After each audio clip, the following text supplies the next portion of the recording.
हाँ जी किसान भाइयों, आप सभी को नमस्कार। स्वागत है आप सभी का एक बार फिर से सिंह फार्मिंग चैनल पर।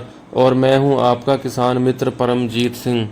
एक बार फिर से आप सभी किसान भाइयों के लिए नई वीडियो लेकर उपस्थित हुआ हूं। जैसा कि किसान भाइयों आप सभी लोग जानते हो, भारत एक कृषि प्रधान देश है। भारत की लगभग 70% जनसंख्या गाँव में ही निवास करती है तथा खेती बाड़ी से जुड़ी हुई है। भारत में धान का उत्पादन बहुत बड़े क्षेत्रफल पर किया जाता है।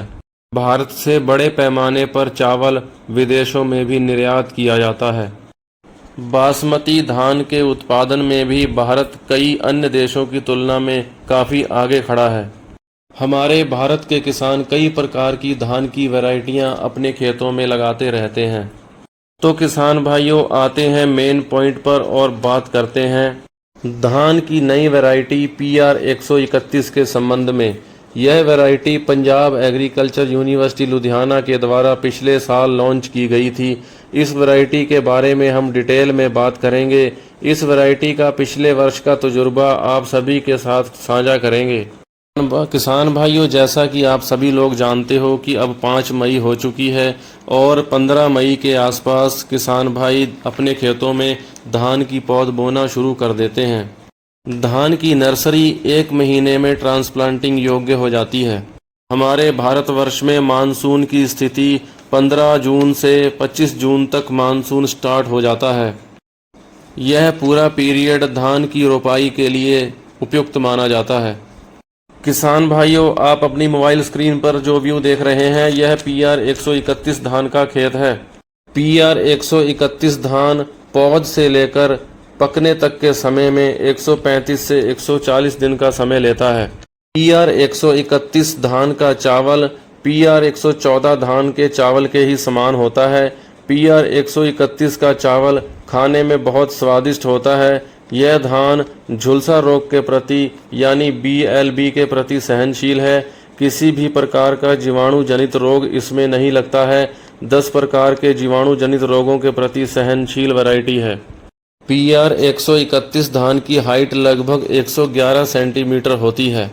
इस धान की बालियां लंबी व बालियों में दाने अन्य धानों की अपेक्षा अधिक होते हैं। मैं आप सभी किसान भाइयों को बताना चाहता हूं, जब भी आप कोई नई लॉन्च वैरायटी अपने खेत में लगाएं तो सबसे पहले उसको कम क्षेत्रफल पर लगाकर उसका तजुर्बा अवश्य कर लें, क्योंकि हर एरिया की क्लाइमेट जलवायु अलग होती है। नई वैरायटी लॉन्च होने पर अधिक उत्पादन लेने की दशा में हम ज़्यादा क्षेत्रफल पर फसल लगाकर कहीं ना कहीं कई बार नुकसान भी उठा लेते हैं। जब भी कोई नई वैरायटी लॉन्च की जाती है तो उसे बहुत ही अच्छी तरीके से शोध कर तैयार किया जाता है। किसान भाइयों, PR 131 धान की ट्रांसप्लांटिंग 20 जून से लेकर 10 जुलाई तक कर सकते हैं। PR 131 धान की ट्रांसप्लांटिंग का यह सबसे उपयुक्त समय माना जाता है। हमारे पश्चिमी उत्तर प्रदेश, उत्तराखंड, पंजाब तथा हरियाणा की जलवायु के क्षेत्रों में यह वैरायटी अधिक उत्पादन देने में सक्षम है। PR 131 धान का कलर शुरुआत से लेकर फसल पकने तक हरा भरा रहता है। किसान भाइयों, PR 131 धान का पौधा 55 से लेकर 65 तक कल्ले कर लेता है। वीडियो में आप देख सकते हैं किस तरीके से कल्ले करके पूरे खेत को इस धान ने कवर कर लिया है और पूरा खेत भर चुका है। कहीं भी तिल रखने की भी जगह इस खेत में नज़र नहीं आ रही है।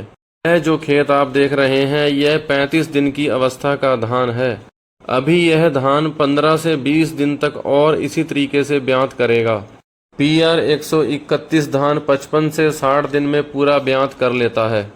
PR 131 धान में कीट पतंगे बहुत कम लगते हैं। पत्ता लपेट सुंडी तथा गोब की सुंडी भी कम लगती है। माहू व तेले का भी इस धान पर कम असर दिखता है। तो फिर भी कभी कभार सूंडी लगने की अवस्था में क्लोरोपाइरीफास की स्प्रे करवा देनी चाहिए तथा धान जब गाभे की अवस्था में आ जाए तो अमीडा क्लोप्रिड 17.8% की स्प्रे करके इन कीट पतंगों को आसानी से नियंत्रित किया जा सकता है। तो किसान भाइयों, अब हम बात करते हैं PR 131 धान के उत्पादन की। इस धान ने पिछले वर्ष 42 कुंटल प्रति एकड़ के हिसाब से उत्पादन दिया था।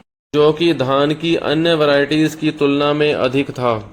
PR 131 धान का खेत पकने के समय बहुत ही सुंदर दिखाई देता है। इस धान की खेती सभी प्रकार की भूमियों में की जा सकती है, परंतु दोमट व बलुई दोमट भूमि PR 131 धान की खेती करने के लिए अच्छी समझी जाती है।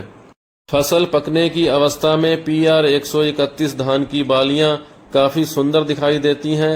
खेत एक समान पक जाता है तथा बहुत ही सुंदर व आकर्षक दिखाई देता है। अधिक हवाएं चल जाने पर भी पका हुआ धान गिरता नहीं है। तो किसान भाइयों, PR 131 धान को इस बार आप अपने खेतों में अवश्य लगाइएगा। तो आज की वीडियो में किसान भाइयों इतना ही। नई वीडियो लेकर फिर आपके समक्ष उपस्थित होंगे। तो किसान भाइयों, अगर आपने अभी तक हमारे सिंह फार्मिंग चैनल को सब्सक्राइब नहीं किया है तो अवश्य कर लें। वीडियोस को लाइक तथा शेयर भी अवश्य करें। धन्यवाद किसान भाइयों। जय जवान जय किसान।